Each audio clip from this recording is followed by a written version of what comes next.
저희를 치실 것이라. 아멘. 오늘 이 새벽 시간에도 아버지 앞에 나와 기도에 힘쓰시는 여러분들을 진심으로 환영하고 축복합니다. 지난 시간까지 우리는 이스라엘 백성들이 이방인들의 침략을 받자 그들도 이방인들처럼 왕을 세워달라는 요구를 하게 되고, 그에 따라 사울이 왕으로 뽑히게 되는 과정, 그리고 사울의 즉위식을 하는 부분까지 말씀을 나눴습니다. 그리고 이어지는 12장의 말씀은 어떻게 역사적인 기록으로 본다면 별로 들어가지 않아도 될 것 같은 그러한 말씀으로 보이기도 합니다. 역사적으로 본다면 말입니다. 그러니까 이스라엘이라는 나라의 공과를 본다면 별로 다르지 않아도 되는 것 같은 그러한 내용, 즉 사적을 다루고 있는 그러한 부분이라고 할 수 있습니다. 11장에서 암몬이 쳐들어오고 사울이 무찌르고, 그 다음 사울이 즉위식이 기록되어져 있죠. 그리고 이어지는 12장을 지나서 13장에서는 블레셋과의 전투를 하는 그러한 장면이 담겨져 있습니다. 그러나 12장에서는 갑자기 사무엘이 자기가 했던 일들에 대해 언급하며 등장하죠. 자기가 뭐 잘못한 게 있었냐 하고 따지고 있습니다. 여러분들이 그 말씀을 어떻게 읽으셨는지 모르겠지만 사무엘의 마음을 나타내고 있는 그러한 부분이기도 하죠. 그리고 사무엘의 그 입술을 빌려 하나님을 배반한 이스라엘을 책망하시는 하나님의 그 모습을 볼 수도 있는 그러한 부분이기도 합니다. 여러분, 하나님이 마음이 있을까요? 당연히 있으시겠죠. 로봇가 아니시고 하나님이시니까, 인격적인 존재이니까 마음이 있으실 것입니다. 마음이 있다라고 한다면 가끔 때로는 사람처럼 옹졸해질 때도 있을까요? 저는 잘 모르겠지만 왠지 섭섭하게 하면 섭섭해 하실까요? 안 그러실까요? 마음이 넓으시고 사랑이 크신 하나님이시니까 절대 그럴 일이 없으실까요? 우리는 어떻게 보면 하나님을 너무 거룩한 존재, 또 우리와 너무 격이 다른 존재, 또 전혀 우리가 생각하지 못할 존재로 인식하면서 때로는 우리와 같이 그렇게 마음이 약해지는 그러한 부분이 있다라는 것을 인정하지 못할 때가 많이 있는지도 모르겠습니다. 이 땅 가운데 오신 예수님을 보면 하나님의 본체이시지만, 이 땅 가운데 오신 하나님의 본체이시지만 그 하나님의 본체가 우리 사람들과 같이 한없이 낮아지시고 작아지셔서 우리와 똑같이 연약한 육체를 입고 오셔서 우리와 함께 하셨다라는 것을 알 수 있죠.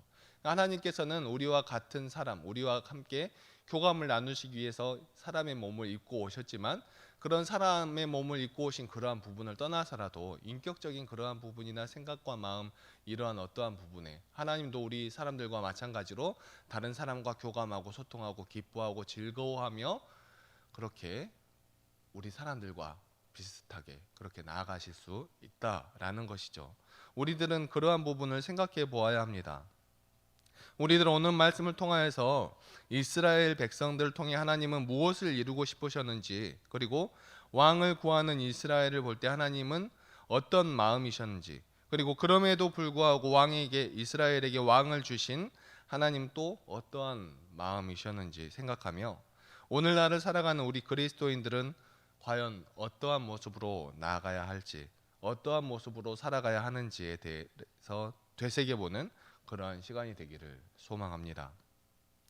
먼저 본문 1절부터 이어지는 말씀을 보면 사무엘이 이스라엘 백성들에게 말합니다. 그냥 문자적으로만 받아들이지 마시고 성경적으로만 받아들이지 마시고 이 당시의 상황을 생각하면서 한번 생각해 보시기 바랍니다. 말씀 속으로 들어가 그 상황 가운데에서 함께하면서 말씀을 묵상해 보시기 바랍니다. 분명한 것은 하나님은 세상 모든 사람들이 하나님을 알고 믿게 하시려고 이스라엘 민족을 그 1번 축복의 통로, 복이 되는 나라로 세우셨고 제사장 나라로 삼으시길 원하셨습니다. 그를 위하여 하나님은 이스라엘 백성을 애굽에서 민족으로 만드셨고 그 민족을 애굽에서 나오게 하셨죠. 출애굽시키셨고 그 민족과 함께 이동하셨고 그 민족에게 잘 살아갈 수 있도록 법을 주셨고 또 그 민족에게 언약궤를 주시며 실제적으로 함께 이동하셨지만 상징적으로도 그들과 함께 하심을 나타내서 보여주셨습니다. 보이지 않는 하나님을 믿지 못하는 그 민족들을 40년 동안 광야에서 지나가게 하셨으며 다음 세대를 이끌어 약속의 땅인 가나안으로 인도를 하셔서 각 지파별로 땅을 나누어 갖게 하시고 그 가운데 레위 지파, 즉 하나님께 제사드리며 또 성역의 일에만 전념하는 지파를 세워서 그 지파를 통하여서 하나님의 뜻을 배우고 율법을 배우고 또 하나님의 그 뜻을 세워가는 그러한 지파들이 되게 하고 또 그 지파들로 통하여서 이스라엘 나라가 그렇게 세워져 가도록 하셨죠.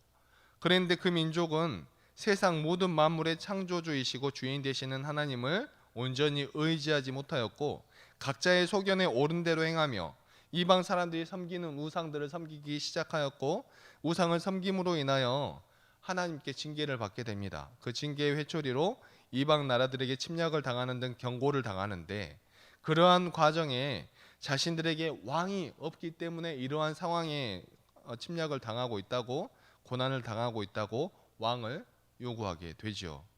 그러나 하나님은 그러한 백성에게 왕을 세워주십니다. 아니야, 이거 너희 그게 아니야. 너희가 나를 온전히 섬기지 못하여서 지금 너희가 벌 받고 있는 거지 결코 너희가 왕이 없어서 지금 이런 상황 가운데 온 게 아니야 라고 말씀하지 아니하시고 왕을 세워주시는 것입니다.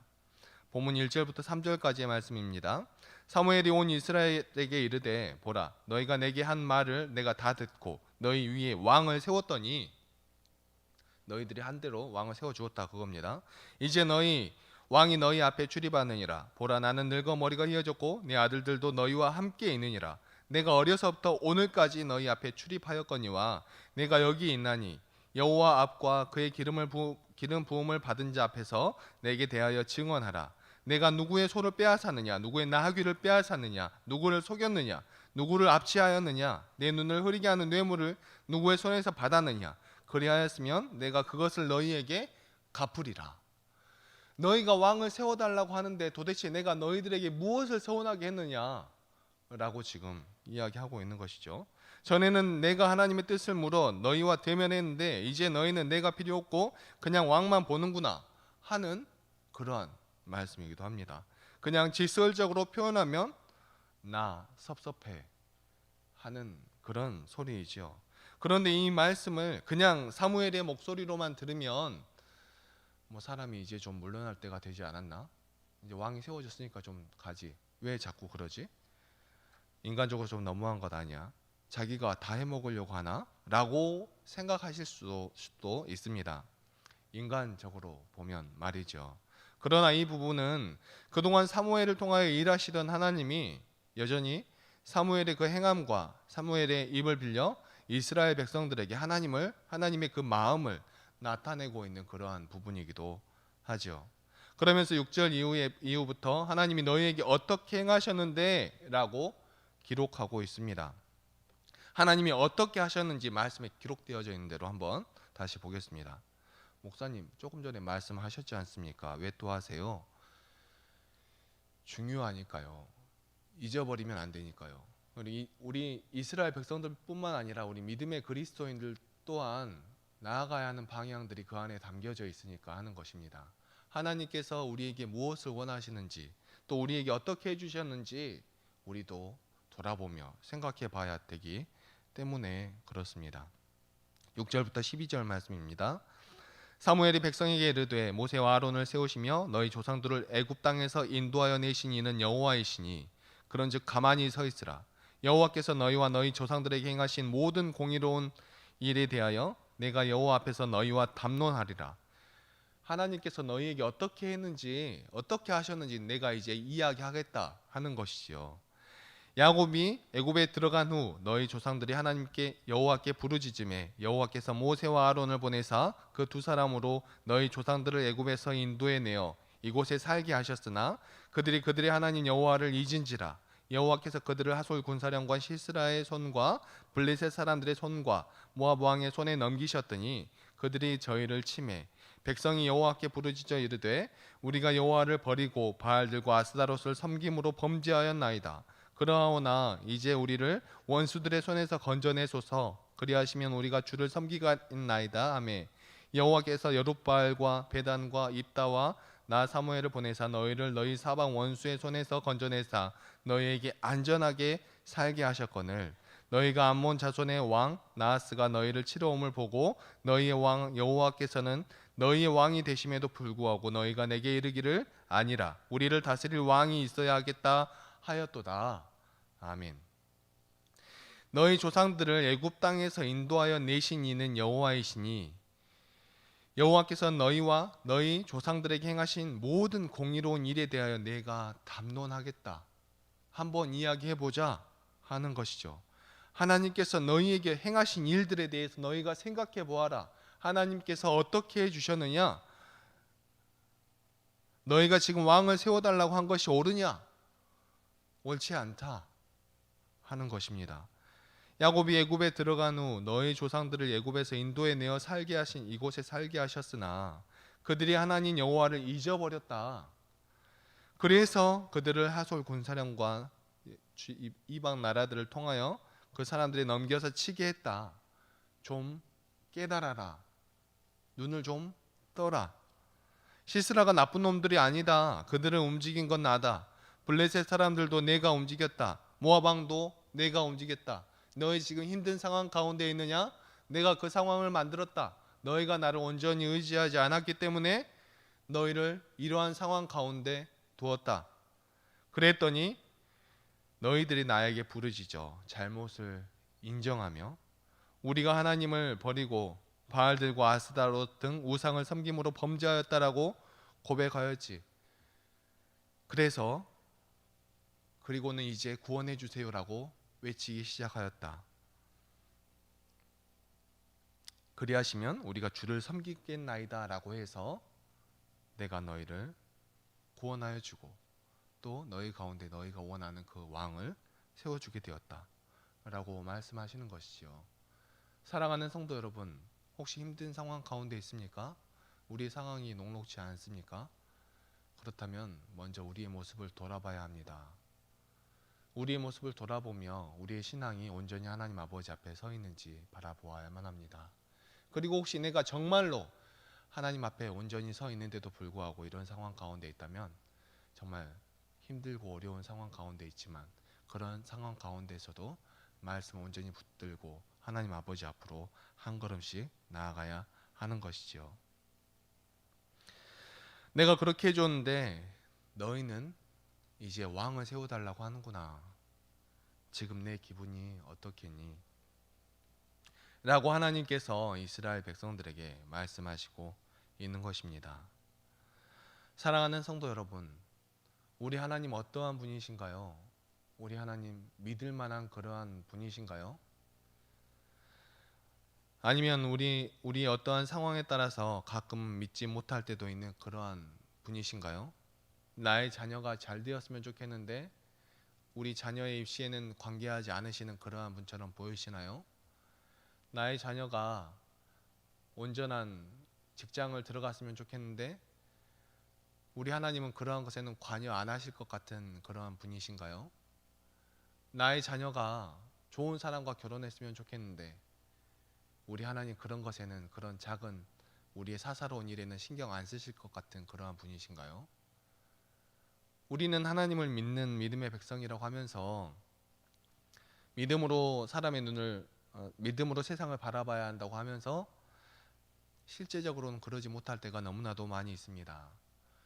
입시를 앞둔 자녀를 둔 부모는 자녀가 하나님의 말씀을 듣는 것보다 강의를 더 듣는 것을 더 사모하고 자녀가 사랑하는 어떠한 사람을 만나는 것보다 자녀가 빵빵한 집안에 정말 나중에 걱정하지 않고 살겠다 하는 그러한 집안의 사람을 만나는 걸 더 좋아하고 자녀가 하나님의 일을 이루며 이 땅을 살아가는 것보다 자녀가 돈 걱정 안 하고 이 땅 가운데서 남들에게 굽신거리지 않고 살아가기 위하여서 좋은 직장에 들어가는 것을 바라는 것이 우리의 모습 아닐까요? 물론 그것이 사람의 마음이죠. 그게 연약한 사람의 마음이기는 합니다. 하지만 그러한 것을 구할 때 우리가 바라보아야 할 곳은 다른 세상의 어떠한 곳이 아니라 하나님의 품이라는 것입니다. 자녀가 잘 되기를 바라면 그 자녀를 아버지 앞에 내어놓고 기도해야 하겠지요. 자녀가 온전한 방향으로 나아가기를 원한다면 그 자녀를 나의 손에 두고 어떻게 해보려고 하는 것이 아니라 하나님의 손에 올려드리고 하나님께 말씀을 올려드림으로 온전한 방향으로 나아갈 수 있도록 열심히 기도해야겠지요. 그리고도 그렇게 되지 아니하면 이게 하나님의 뜻인가 보구나. 이러한 삶 가운데에서 이루고자 하는 하나님의 뜻이 있으시겠지. 내가 알지 못하는 하나님의 크신 은혜와 사랑이 우리와 아이와 함께 하시니 하나님께서 그 아이의 삶을 이끌어 가시겠지 라고 고백하며 올려드릴 수 있는 믿음의 백성이 되어야 할 것입니다. 그런데 이스라엘 백성들은 그러지 못했습니다. 농사 지을 때는 바알을 섬겼고 나라의 안위는 왕이 걱정해 줘야 했고 자기들은 그냥 믿고 싶은 대로 자기들의 뜻대로 하나님을 믿고 그렇게 살고 있었던 것입니다. 그런 백성들을 보면서도 하나님은 그들에게 왕을 세워주십니다. 중요한 것은 그것이 아니기 때문에 그렇습니다. 본문 13절에서 15절 말씀입니다. 이제 너희가 구한 왕, 너희가 택한 왕을 보라. 여호와께서 너희 위에 왕을 세우셨느니라. 너희가 만일 여호와를 경외하여 그를 섬기며 그의 목소리를 듣고 여호와의 명령을 거역하지 아니하며 또 너희와 너희를 다스리는 왕이 너희 하나님 여호와를 따르면 좋겠지만은 너희가 만일 여호와의 목소리를 듣지 아니하고 여호와의 명령을 거역하면 여호와의 손이 너희의 조상들을 치신 것 같이 너희를 치실 것이라. 아멘. 내가 너희의 왕 세워줄게. 그런데 너희가 내 말을 잘 듣고 따르면 좋겠지만 혹시 내 말을 잘 안 들으면 너희 왕이 있어도 똑같아질 거야. 왕을 세워줬지만 너희가 내 말 따르지 아니하면 이전과 똑같을 거야. 중요한 것은 왕이 아니야. 너희가 내게 어떻게 하느냐야. 우리도 그런 똑같은 상황 가운데 하나님께 나아가는 그러한 삶을 살아가고 있는지도 모르겠습니다. 우리의 모든 상황과 환경을 이제 풀어주시고 코로나를 우리 가운데 제하여 주시더라도 우리가 그러한 상황 가운데 나아가며 어떻게 하나님께 나아가는지 하나님께서는 그것을 보실 것입니다. 온전히 앞으로 하나님 앞으로 달려나아가는 믿음의 백성들이 되어야 할 것입니다. 그렇다면 여기서 우리는 이스라엘 백성이 어떻게 사는 것이 하나님의 말씀을 잘 듣는 것인지 생각해 볼 필요가 있겠지요.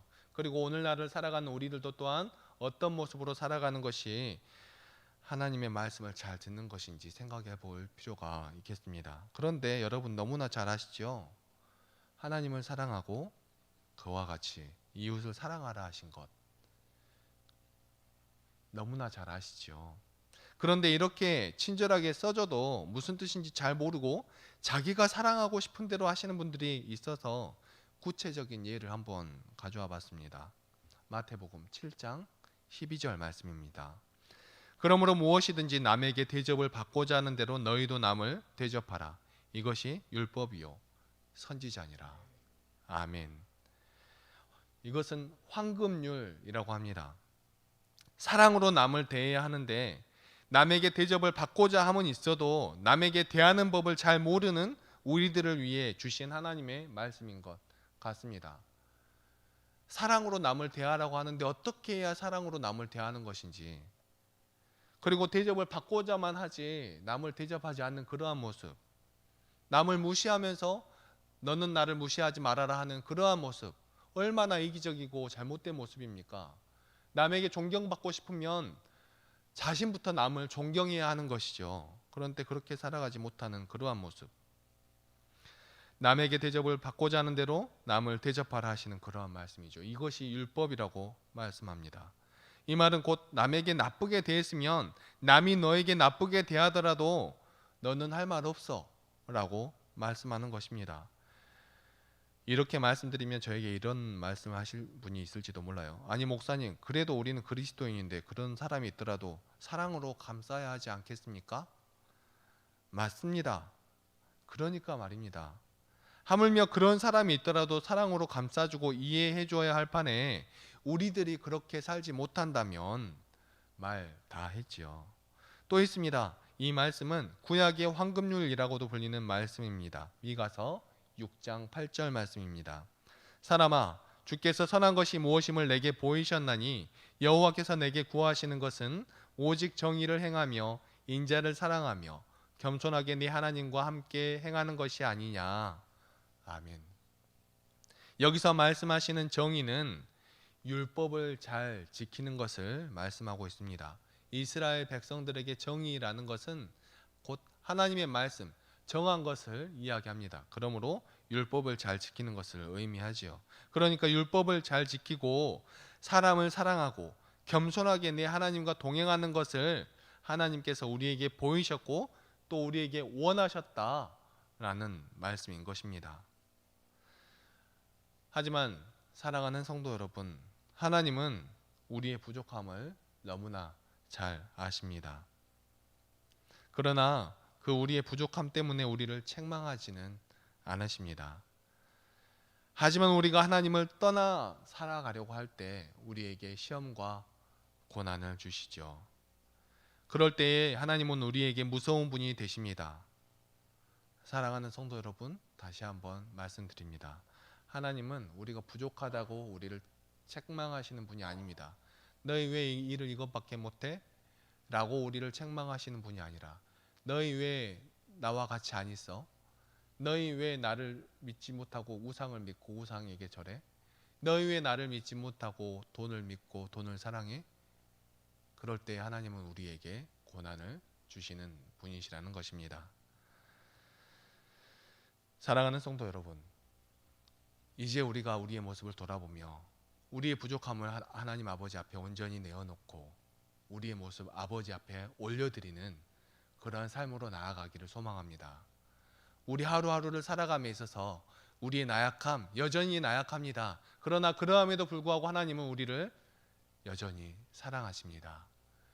그리고 우리가 하나님께로부터 떨어져 나와 있을 때 하나님은 우리로 인하여 가슴 아파하시죠. 그 하나님을 바라보며 정말 우리로 인하여 가슴 아파하시는 하나님을 바라보며 다른 어떠한 것을 중요하게 여기는 것이 아니라 하나님을 사랑하며 이웃을 사랑하는 모습으로 나아가는 귀하고 아름다운 신앙으로 나아가는 우리 믿음의 백성들이 다 되시기를 간절히 소망합니다. 기도하시겠습니다. 사랑과 은혜가 충만하신 하나님 아버지 너무나 감사합니다. 오늘도 우리를 너무 사랑하여 주시고 정말 소중히 여기셔서 이 새벽부터 하나님의 말씀을 통하여 우리의 삶을 열어가게 하여 주시니 너무나 감사합니다.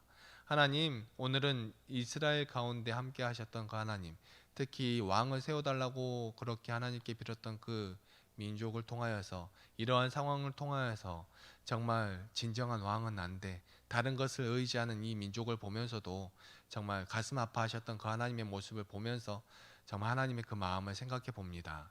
우리가 이 땅을 살아가면서 다른 어떠한 것을 의지하지 않도록 하여 주시고 더욱더 하나님을 의지하며 나아가는 믿음의 백성들이 될 수 있도록 하여 주시고 하나님 아버지 앞으로 신실하게 진실하게 달려나아가는 우리들 한 사람 한 사람 될 수 있도록 도와주시고 인도하여 주시옵소서. 우리의 생각과 우리의 뜻이 다른 어떠한 것에 붙들려 있는 것이 아니라 하나님의 사랑에 붙들린 바 되어서 하나님의 사랑을 주장하며 하나님의 그 뜻을, 그 크신 뜻을 주장하며 나아가는 우리 믿음의 그리스도인들 한 사람 한 사람 될 수 있도록 하여 주시고 우리가 그렇게 살아갈 때에 우리의 삶이 세상 가운데 축복의 통로가 되어서 우리의 삶으로 하나님을 증거하고 예수 그리스도를 나타내는 믿음의 백성들이 다 될 수 있도록 도와주시고 인도하여 주시옵소서. 오늘날 우리의 모든 삶을 아버지께 올려드리기를 원하오며 이 모든 말씀 사랑이 충만하신 우리 주 예수 그리스도의 이름으로 기도합니다. 아멘. 사랑과 은혜가 충만하신 하나님